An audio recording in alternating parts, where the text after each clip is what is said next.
ಶರತ್ ಸಿಕ್ತಾ? ವಿರಾಟ್ ಅವ್ರೆ ಸಿಕ್ತಾ? ಇಲ್ಲ.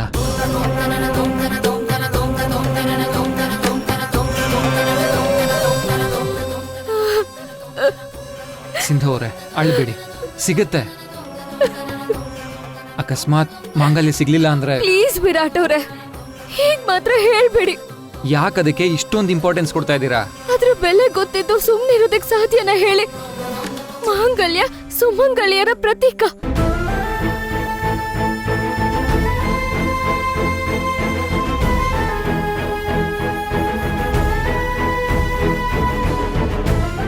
ನನಗ್ ನನ್ ತಾಳಿ ಬೇಕೇ ಬೇಕು. ಏನ್ ಮಾಡ್ಲಿ? ನಿನ್ನ ಮುತ್ತೈದೆ ತನ್ನದ್ ಪ್ರತಿರೂಪ ನಿನ್ ಕಣ್ಣು ಮುಂದೆನೆ ಇರ್ಬೇಕಾದ್ರೆ ಆ ಬಂಗಾರದ ಬಿಲ್ಲೆಗೆ ಯಾಕಮ್ಮ ಬೆಲೆ ಕಟ್ತಿದ್ಯಾ? ಅದ್ರ ಬಗ್ಗೆ ಯಾಕೆ ತಲೆ ಕೆಡ್ಸ್ಕೊತಿದ್ಯಾ? ಇಲ್ಲ ಅಮ್ಮ, ಅದನ್ನ ಸುಲಭವಾಗಿ ಬಿಡಕ್ಕಾಗಲ್ಲ. ಅದ್ ನನಗ್ ಬೇಕೇ ಬೇಕು.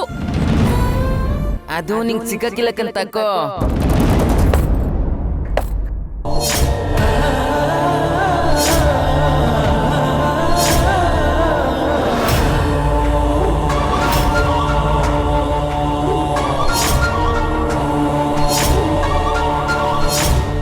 ಕಡಲ್ ಸೇರೋದ್ರಿಂದ ಈ ನದಿ ನೀರು ಉಪ್ಪಾಗುತ್ತೆ ಹೊರತು ಈ ನಿನ್ ಕಣ್ಣೀರು ಈ ನದಿಗ್ ಬೀಳೋದ್ರಿಂದ ಅಲ್ಲಕ್ಕನ.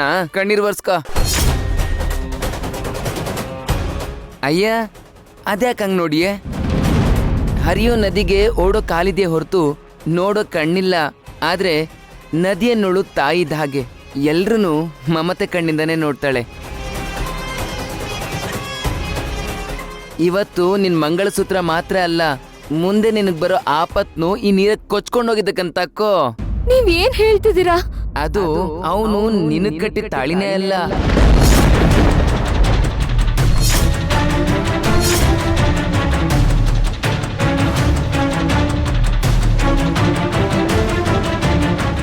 ಇಲ್ಲ, ನಾನೇ ನನ್ನ ಕೈಯಾರೆ ಸಿಂಧು ಅವ್ರಿಗೆ ತಾಳಿ ಕಟ್ಟಿದ್ದೆ. ಅದು ಅದೇ ತಾಳಿನ? ನೀನ್ ಹೇಳೋದ್ರಲ್ಲೂ ತಪ್ಪಿಲ್ಲ ಕಣ್ಬಿಡು. 4 ಹನಿ ಬಿದ್ದು ನೆಲ ಹದ ಆದ್ರೆ ಒಣಗಿರೋ ಗಿಡಕ್ಕೂ ಚಿಗುರ್ಬೇಕನ್ನಿಸ್ತೈತೆ. ಒಗಟಾಗ್ ಮಾತಾಡ್ಬೇಡ ಜೋಗಮ್ಮ. ನೀನ್ ಸುಮ್ಮನಿರು. ನೀನ್ ನೆನ್ಪ್ ಮಾಡ್ಕೊ, ನಿನಗೇ ಅವ್ನ್ ಕಟ್ಟಿದ ನಿಜವಾದ ತಾಳಿನ ಅದು?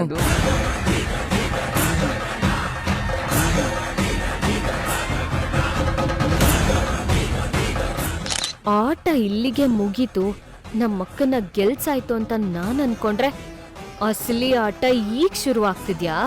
ವಸುಂಧರಾ, ಆದಷ್ಟು ಬೇಗ ನಮ್ಮಕ್ಕನ ಮನೆಯಿಂದ ಆಚೆ ಹಾಕ್ತ್ಯಾ? ಅದು ಈ ಜನ್ಮದಲ್ಲಿ ಸಾಧ್ಯ ಇಲ್ಲ.